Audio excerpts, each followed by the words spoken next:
Hello everybody, today in front of me I have REALME 10, and in this video I would like to demonstrate how you can set up and use the nearby share function on this device.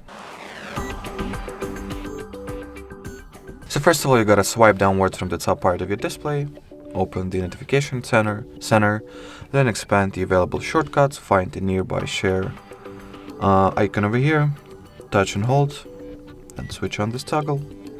You can, rename the device if you want to. Change the device visibility mode, so I'll set it to be visible for everybody that is in range. And choose the data transfer mode as well. So now let's test this feature out. I'll take another smartphone and share this little picture over here. So wait until the device gets discovered, tap on it, accept on the receiving end, and now we'll simply wait for the image to get transferred. Already, as you can see, the picture has been successfully sent and received, respectively. So we'll open up the gallery. We should find it right over here. Alrighty, so that will be it for this video, guys. Thank you so much for watching, and bye-bye.